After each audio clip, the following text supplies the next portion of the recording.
Hello,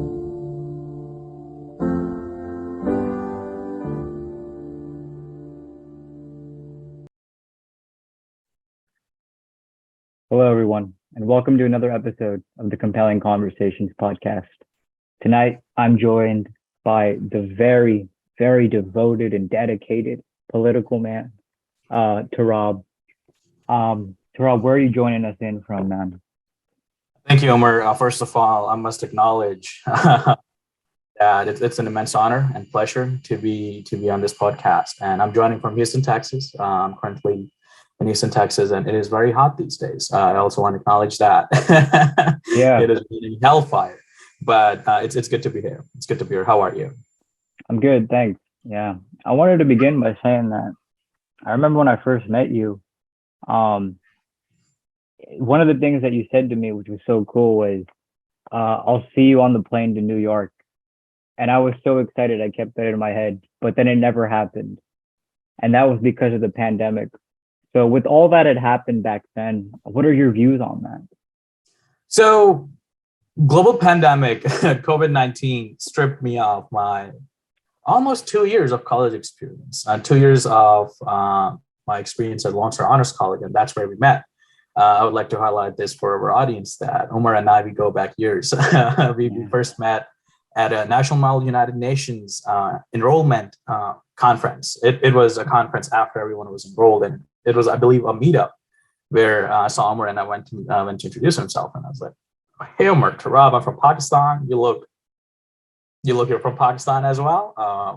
Are you from Pakistan?" He said, "Yeah, I'm from Pakistan," and we just developed that bond, and we were always so excited to delegate together. We were so excited to work together. And we were representing the Lone Star Honors College at the Model UN in New York that very year. And I believe it was 2019. It was 2019. It was spring of 2019. And then the spring, and out of sudden we go off on a spring break. We had this meeting. We went on a spring break. Everything is fine. Everyone is happy. We're all set already. The spirits are all time high. We're all set and all ready to go to New York and delegate like never had delegate like we'd never had before. And boom, here it comes. News that there's a pandemic out there. There's outbreak from China, and it's deadly, it's lethal, and it may be in the air. So I thought to myself, okay, so this is going to last for about a week or two, perhaps if everything goes south, a month, right? And then it'll be fine. And little did I know that it will last. It still is here, so it'll last. I don't know how many years. It was at its worst for about 2 years, and we had Delta virus, which was, I think, the most worst variant of it thus far. But overall, the experience stripped me of my 2 years of in-person college education. It stripped me of a lot of new friendships. It stripped me of with a lot of in-person conversations that I would have had with friends like Omer. And overall, it was a learning curve. It also, while there were drawbacks, there were some good things. One of them was more flexibility in everyday life. We're currently present over Zoom. Before COVID hit, Zoom was not even a thing. And now here we are doing a podcast over Zoom. So I think there were some pros and cons, but cons for sure overweight pros in my personal life. Mm. One thing I did want to mention was it was spring 2020, not next. Oh, yeah. Yes. I don't know. Yeah, we were going off of fall. Yes, fall 2019. We had the enrollment shenanigans and all the debates and speeches, and then it was spring when we actually started. That's correct. I stand corrected. Yeah. Actually, another thing I wanted to mention is when I met you, it was around that time where I wasn't really around too many desis, and I was a bit skeptical when I first met you. I think I told you this, where I was like damn, there's this because their desis are so competitive and stuff. But then I got to talk to you, and I was like, wow, this guy is just honest, and sincere, and I noticed that, and I was like, wow, Turab's a good man.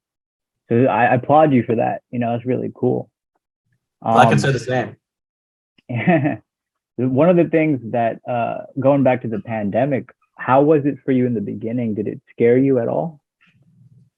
No, honestly, I did not see the scope of how big this thing would turn out. because we never had things like that. We never had a pandemic as such. The only lethal, even the closest thing that I saw was, I would say, flu. That's the worst I've seen. I've seen people getting really, really ill of flu and not dying. I've never seen anyone die of flu in my life, at least. But flu for about a week or two, where they become very weak and then they're fine and they're back to track. Or that's the worst I saw. So at the beginning, I was not scared. We had all of these shutdowns. We had businesses closing down. I can tell you this: all the people all the business folks were scared. My boss were scared. My dad was scared in terms of how monetary things are going to unfold, considering the economy. But me as a student, no. Two reasons why not. The first one was at the moment I was.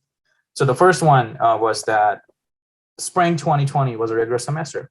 So we are just cut off from academics, and we just know so far that for now, just take a chill pill and we'll get back to you, because no one knew what to do. So that right there was about a whole month of relaxation for me. I did nothing but relaxed. I just sat down and watched Netflix and movies while watching the news that people are dying in New York and things are very bad. However, I personally wasn't scared because I never really went out of the house. And whenever I did, I was very precautious, had always my mask on, sanitizers, and like it was all very hygienic for me for that month. But if like scared for my life now, I wasn't at first, but then I'll prolong it. Going off of the topic of the question here is then I caught COVID last year. Wow. It was when I took a road trip to New York with my father and his friend. We drove from Houston, Texas, all the way up to Niagara Falls. From Niagara Falls, we drove to New York, and driving the East Coast down back to Houston, Texas. And when we were in New York, my father got it first. It was the Delta variant that we got. And we didn't know that we had COVID until we got back to Houston. And when I got back, I lost my taste. And the day I lost my taste, I was like, God damn, this is different. I've never had anything like this before. And that made me go nuts, because losing your sense of smell and taste, you think there are worse things out there? No. The worst thing is losing your sense of smell and taste. And I couldn't taste anything. I couldn't smell anything for about a whole 2-3 months. And after that, my taste was distorted for, I'll say, a good end of last year. So it was distorted for about 4 to 5 months. Then I was scared. I didn't have enough energy to operate. I didn't have any energy to even get off my bed during those days. And I stayed positive for about a month, and then it went off. But at the beginning, no, I was. Wow. But I'm here. I survived. I'm alive. Yeah. You mentioned that whole thing about smell and taste. It reminds me of a little tangent where when you all went on that little Galveston trip with the National Model United Nations, and I couldn't make it. Do you remember what happened? For you? For me, do you remember what happened to me? I do not recall. Why did I was a barista at the time, and there's this thing called ristretto, and it's like lethal espresso. Oh. And so I chugged that thing. I chugged it, and it's like poison. And it literally like poisoned me. So I was like vomiting that whole weekend when you guys were at the beach. But it just reminded me of that.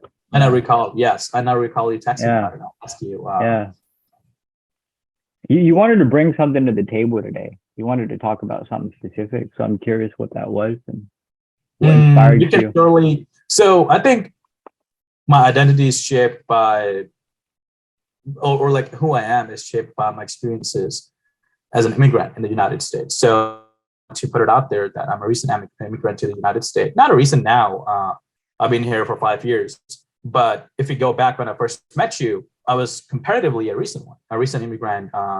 And I moved to Houston, Texas in 2017, in summer of 2017. And I think we can go ahead and talk about how an immigrant feels and what is diversity, to be specific, because back in Pakistan, so I'm from Pakistan, I'm from Islamabad, Pakistan. I was born and raised in Wakand, which is an ordnance city. It's a military controlled city, about 15 to 20 miles away from Islamabad. I was born and raised there, spent my whole life there. got my education there, and then I moved to United States in 2017, and here I started in high school as a junior again.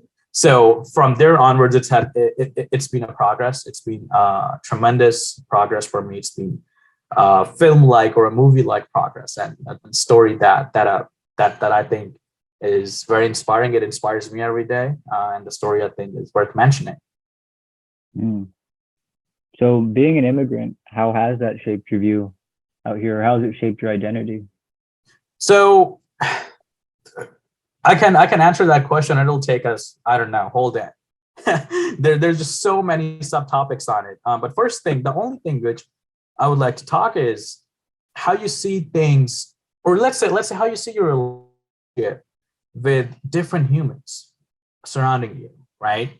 So back in Pakistan, I I was part of this very politically active family. I belong to a really politically active family. My father was an attorney at law. Most of my uncles, like all of my family, has been very active in politics, and some of them were very active in education industry. And I belonged to, I'll say, a very advantaged or very leveraged family. We have been living in Wakand, or the area surrounding our village is actually about 30 to 40 miles away from my city of Wakand, where I was born, and where my father was born is about 30 or 40 miles away from the city. And his forefathers, like, they were all born there, raised there, they lived there their whole life. So back in Pakistan, my identity was, I am Turab Malik. Malik is the caste that I belong to. I'm son of an attorney. I will go ahead and get my life figured out. If I can't figure it out, my father will figure it out for me. And that was actually my mindset. That was my mindset for me. And now I look back at it, it was rather a very delusional bubble which I was living in, because things don't work out the way you want them to be always. Why was it a delusional bubble? So okay. So thinking about figuring your life out, and thinking about life in general, it's I was a kid back then, right? And I didn't have any knowledge of how real life works. All I knew was you go in, and if you belong to, let's say, advantaged family, powerful family, you should be all set, because that's how things worked. But I was in Pakistan and I saw them worked out. However, things don't work that way, at least not here in the United States, or they probably do to some extent, but not in my shoes, not in the shoes I am right now. So back in Pakistan, things worked out in that manner. So when I moved here to the United States, the family aspect was gone. It was boom, out of the door. Who I am now, I am Turab Abbas Malik. Okay. So what? What do you have that you're bringing on the table? Not your family, not your background, not your father, but you. Who are you? Right? So that hit me. That hit me really hard. And I was adjusting in the simulation. So as I mentioned before, I came here and I started as a junior in high school, a public high school, Klein Forest. Back in Pakistan, I spent all of my life studying in a private high school, Beacon House School, which is one of the very prominent and private, like the most prominent private high school in Pakistan. I studied at Beacon House, and I was studying IGCSEs, which is O-level examination for Cambridge. And then if you do good on those exams, you go off to these fancy colleges in England and study and come back, right? And then you just go about taking care of the family ties and just live your life like that. That's what I had in mind. That's what I'm going to do. I'm going to go off these big college in England, come back, and then take everything or inherit everything from my father and his practice at law, and I'll just go on about my life. But here I was in a public school, and I was like, oh, okay. So now I have to do something of my own. I have to shape myself in a way that I'm the one who is the main factor in my story. And that's exactly what I did. Coming here, of course, I had a lot of advantages. My father, he was here. I had family. He always had my back, just like he had in Pakistan. Without him, it's like I could never be where I am today. And I did had the financial side covered. I did had the sociological or in social side covered. But at the end of the day, it all jolted down to me and how I'm gonna work out my career and how I'm gonna figure out my life for me. So going back to high school, I came here. I was junior at Klein Forest High School, which is in a Klein district.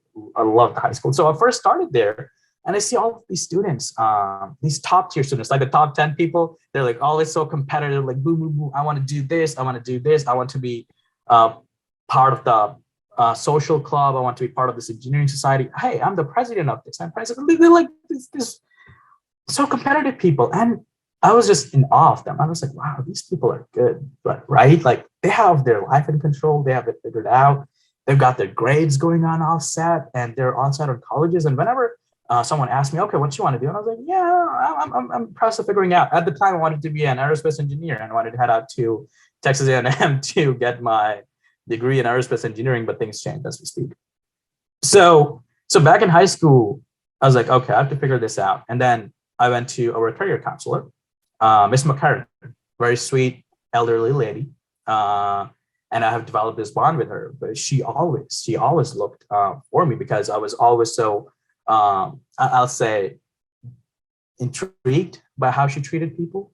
She always looked for me. And then I went to her and I'm like, Miss McCarran, I'm taking all of these high school classes. Tell me something which can leverage me. I see all my peers doing a lot of things. Tell me something which can leverage me. And she's like, take dual credit courses, right? Which is basically starting off your college while you're in high school and you get college credits. I'm like, okay, that works. And that right there was my first foundational step to a journey of my own. So it started from 2 dual credit classes. So and they were at Lone Star at the time. So in I believe, yes, it was spring of 2017 of my high school year. I used to go to school in the morning from 6 o'clock. I used to get up at 5 o'clock. I went to school at 6. From 6 to 3, I was at school. At 3, I took an Uber, literally an Uber to Lone Star because I didn't have a driver's license. I was 17 at the time. Uber to Lone Star College. I had a class at 4, from 4 to 5:30. And then from 5:30 to 7, I had break, and I had a class from 7 to 8:30. And then I used to leave Lone Star College at 8:30, take Uber back home, be back home around 9-ish. And then I had to take care of the house stuff. I had to do chores, cook, make sure everything is fine, and pray and do all of the house stuff. And I was off to my bed at around 12 midnight. And that was my schedule for whole semester, which made me feel very empowered. And from there onwards, I just felt like, okay, whatever life has, it's you and how you see things and how you perceive things. And from there onwards, it was I'll say spiral. It was spiral upwards. I was because of that, I went ahead and ended up at Lone Star Honors College, and you know how Lone Star Honors College treats people. Like they take these little dusty diamonds, not dusty per se. No. They take these diamonds, right? Let's reshape the analogy. They take these diamonds, which are okay, they're diamonds, but they polish them more, right? They make them more shiny. And that's what Lone Star Honors College did to me. And going off Lone Star, I currently am at University of Houston Honors College, which is the same process at Lone Star Honors College, but just at a bigger scale. So Lone Star College, let's say, takes 30 diamonds. UH Honors takes 300 diamonds, and they just polish them and they just let them go on the other side of the door. And because of my experience, I will also like to talk about why I'm doing law school now, considering my story for image. So like let's finish the answer to this question right here. So this was my progress, which shaped my identity in a fashion that now Turab, what Turab was before, was reliant and dependent on his family ties. What Turab is now is, of course, those factors still count in, but more reliant on himself. I like that. I like that a lot, actually. And you mentioned that you felt empowered having that heavy load on you. Can you elaborate on that? Yes. I've seen this. I've had my low days, right? The day where you get up in the morning, you don't want to do anything, right? You don't want to get up to bed. And I've seen a lot of them when we were in pandemic. the day you don't do anything, you just don't do anything at the end of the day. You're not empowered. You just lay down in bed, and it is a chore to get up and make yourself a cup of tea, right? And sometimes I just drive to McDonald's and grab me some Texas style good, good iced tea, right? And undergoing the process, and especially my semester where I was going, my semester of spring 2018, where I was going to school and college, I was doing a lot of things in one day. A lot of things which a person at my age could have done, which I was only sleeping about 5 hours, but I never even yawned the whole day. I was just empowered, knocking things out. It feels good. So when you start off and then you have a lot of things on your table and then you keep checking them off on your checklist, it is a spiral at the end of the day. More you do, good you feel, better you feel, more you want to do. You don't want to do anything, you feel bad, you don't want to do anything. So the cycle continues. So you have to change the narrative. You have to change the narrative. But and I fall for it. Like I fall for the bad spiral a lot of time in COVID, right? I get up in the morning, I don't want to do anything. I don't want to write that essay, which is 10 pages. I don't want to write that paper. I don't want to do any research. What I want to do is just watch Netflix and eat my bag of chips, which is, of course, leisure, not bad at all. But doing it extensively and excessively, it jolts down your ability to work on productive things. That's leisure time. Everyone should have leisure time. I have my leisure time. I'm watching Blacklist these days, and one of the best shows that I've ever seen, but only for the leisure time. One episode a day, although I have been guilty of watching a whole season just last week in a day. So everyone has that time, but I think that doing things in a way that you just knock them out in a row without burning yourself out makes me, at least, feel very empowered. Yeah. I think that's an important thing, to carry a heavy load. I don't want to sound like I would aspire to be like that for myself. I would aspire to be like that because you're right. Like it's like a cycle, and it's up to you if you want to change that narrative. And I agree. And as I said, I am myself guilty of not doing this because we're not perfect, right? We're humans. We need our low days. We need our high days. And I do not hold myself to the standard where I want to get up every morning and give and feel 100% or give it my 100%. Sometimes it's at 90, sometimes it's at 20, sometimes it's at 40. So it's a day, and then you just gauge it off from where you go. What was today like and why? Oh, that's a good question. So today, I was off from work. So I knew right off the bat, okay, I don't have to go to work.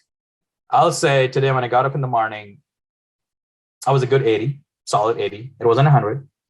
I was solid 80. I had my internship. I had to go to my internship. I interned at Congresswoman Sheila Jackson Lee's office, who is congressional representative of the 18th Congressional District of Texas. I'm a senior intern working for her for almost 2.5 years now. So I went on to an internship. This internship is actually my dose of public service, my dose of serving people who I hold the most dear to me. So I go up there. I had some cases lying around which I had to take care of. Immigration cases, a lot of them are immigration cases. I had to send some inquiries here and there, make sure that the needs and the wants of immigrants are met, and the delays in the process is just want to expedite them. So I did that, and I felt good. Every day I'm at internship at Congresswoman's office, I feel really good and really empowered. And when I left, I went to Dave's Hot Chicken, got myself a good chicken sandwich. And of course, the sandwich made me go up to 100%. And then I came back, and today was a good day. I did a lot of things, and now we're doing this. So I'll say it's a good day. Hey, well, I wanted to ask you about like this whole process that you've been through so far. Have you ever cried? Oh, yes. It's a thing, right? Yeah, I'm curious. Do you mind elaborating on that? Please, yes. So I have this tendency to cry whenever I pray. And that makes sense.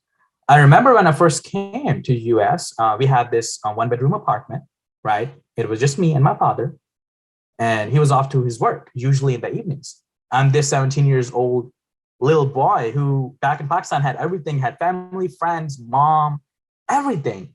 And here I am in a little tiny apartment in Houston, Texas, and I have nothing to do but study, right? And I have no clue what's going to happen. So I used to, and it's Maghrib time. The sun is setting. It's dusk time. It's dusk time is very sentimental for me. Whenever I see sun going down, the reddish sky, the orangeness that the sun leaves when it goes down, it just makes me very emotional. Doesn't matter.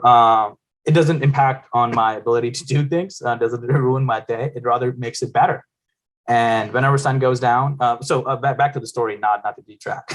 So I used to do azan. I used to give azan in my house, and whenever I used to give it, and whenever I used to do azan, I used to cry like a baby, loud, really loud. And then after azan, I used to do my prayers, and then whenever I made my dua to Allah, and I used to cry a lot, and I still to this day, because I don't know. It's better to cry in front of the God Almighty than crying in front of people, and that's what I do. I cry to this day, and barely the day has passed by where I haven't cried and making my dua. So yeah, and you have to cry, because the suffering of this world is the toll that we carry on our shoulders. It has to come out anyhow. If it's not in your loneliness, it will somehow impact your life.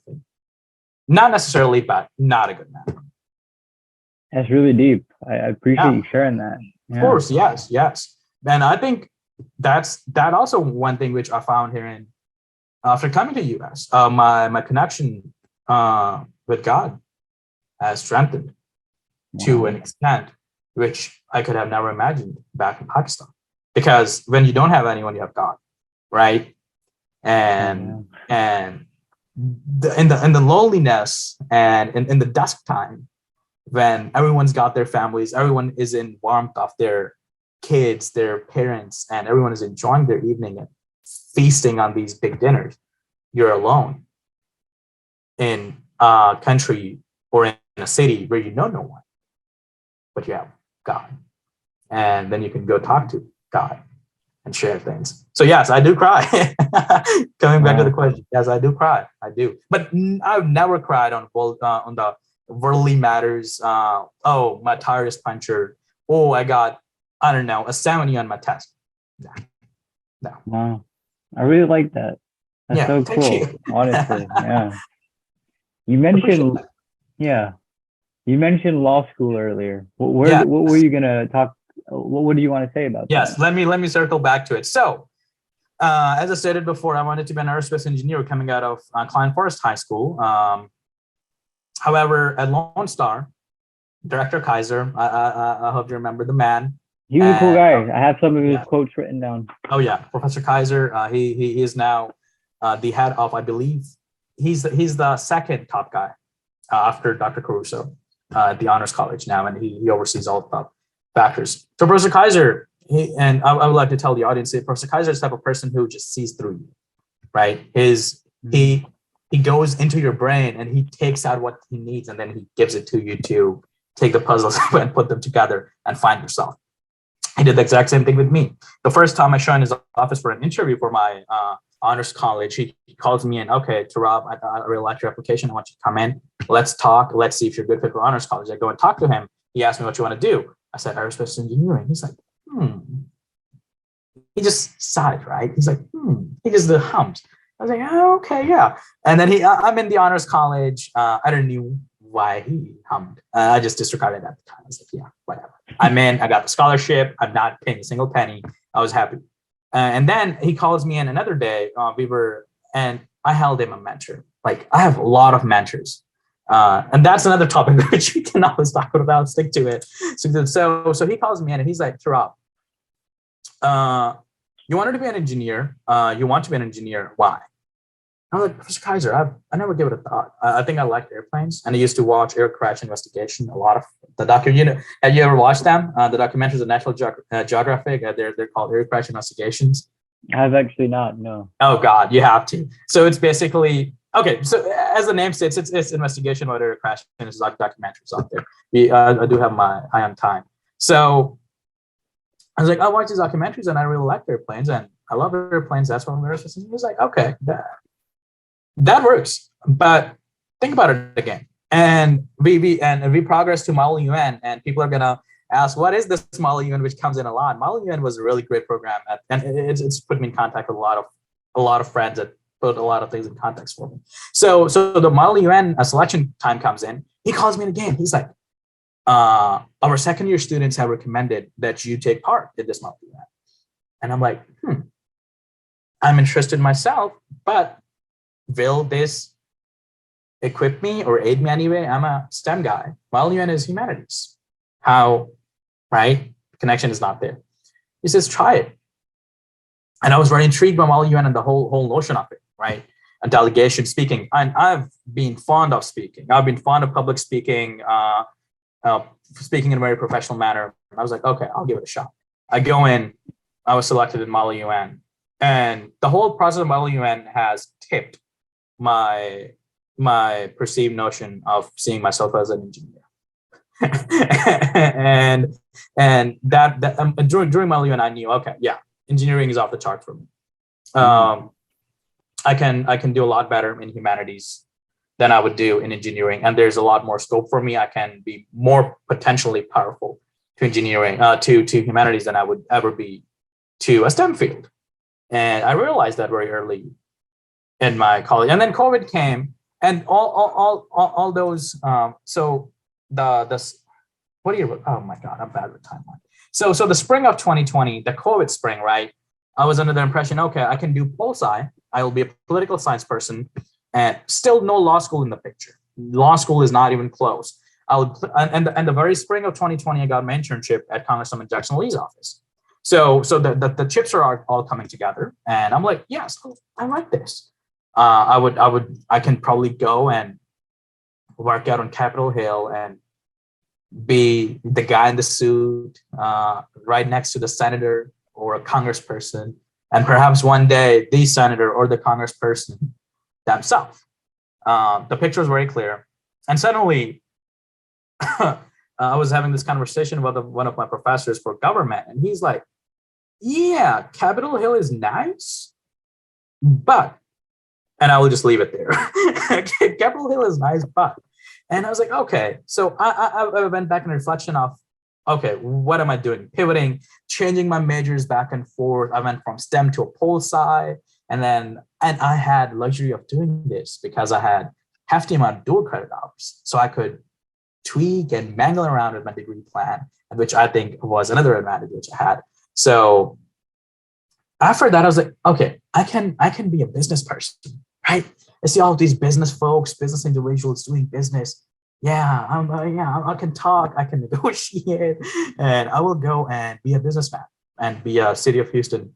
My father had established his own business after coming here, and I was like, yeah, I'll probably take over his business. And going back to the whole notion again, family support, and I was like, yeah, I can probably take it and make it big and fancy.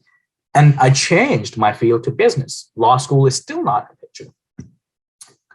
I think it was fall of 2021. And I was almost, it was like almost the end of the completion of my internship. So when I got into Congressman Jackson Lee's office, I was only there, I was only contractor or intern. I was supposed to intern for only 3 months. So it was just for the summer. The internship times comes to a halt, comes to an end. I went to go to speak to my director, Mr. Freeman. Again, a person of words, a person of due like immense personality.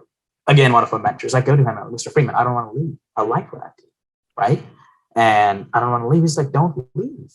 You stay. And I'm like, really? He's like, yeah, okay. So in that office, I was the youngest intern, right? I'm the youngest intern. I'm a sophomore at a community college. Guess who is around me? Law school students. Guess who is surrounding me? The law graduates from Yale, Stanford, Harvard, law graduates from University of Texas, top law schools in the country, working for congresswomen. And I'm learning directly from them. And then I have these law students working next to me, and their work ethic, the way they tackled a problem if it arises, was just extraordinary. And I've seen my father back in my home country. He was an attorney, an awesome attorney for a long life. And it never occurred to me that I can be an attorney as well.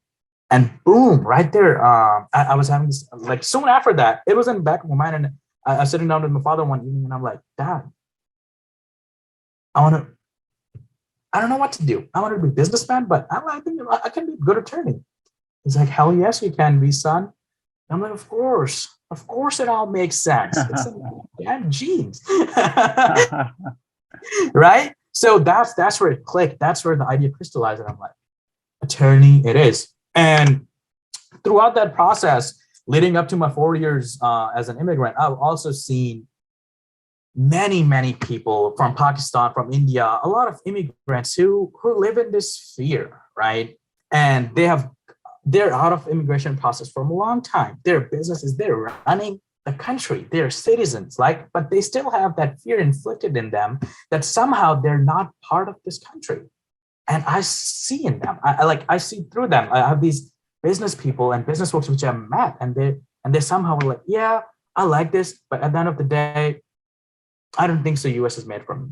Man, you have everything here. Why not? And they're like, oh no, we can never be part of this country. So that mindset had me upset. Like, why not? What is going on? And then I realized in my social circle, in my close circle, we have very less people from subcontinental background who are in the legal field, right? I do not know a single attorney to this day who's from Pakistan. There probably are out there in Houston and all over the country, but I don't know them. And I'll say I have a significantly wide network as a student. I don't know. Oh, I know one. My bad. I know one, just one, who's associate attorney for City of Houston. And that's it. So I was like, okay, I have to do this. Being an attorney for me is to empower my community. And it's not for money. It's not for anything else, but just to first empower myself, to first get to know in and out of the system of this country. Because fairly logical, laws in the United States are very complex. It's not who's right and who's wrong. It's not about that. It's always about who can present the better argument, or in which side can put in more facts to support that argument, rather than who is right and who is wrong. And at the end of the day, we always see the most persuasive side wins. The most persuasive side, abiding by the law of this country, wins. And that is exactly why I want to pursue law and one day be the support for my community. Yeah. Well, I wish you well with that, inshallah you will be. Thank you, Omer. That'd be cool. Yeah. I suppose, do you have any closing thoughts? Thank you so much for having me. And this was a very reflective podcast. And I'll say tomorrow morning will definitely be 100%. I wanted to say, I like this. You really, I could see the enthusiasm glow on your face when you were expressing yourself. It was very nice. Yeah. So at the end of the day, I would say, I'll go back to the topic of doing the things and feeling 100% one day and not feeling 40% one day, 100% the other day, and that's fine. Don't beat yourself on it. But don't get into a spiral of being 40 or 20 or 30 or in low 50s every day, because it becomes a habit. And if it does, it's very hard to break it. Why am I saying this? Because I go through it in COVID time, but I'm out of it. So stay resilient, fight the fears, and good luck in life. Beautiful. Awesome. Thank you so much, Rob. You're welcome. It was a pleasure. Here. Yeah. It was a pleasure being here, Omer. Thank you for having me. For sure.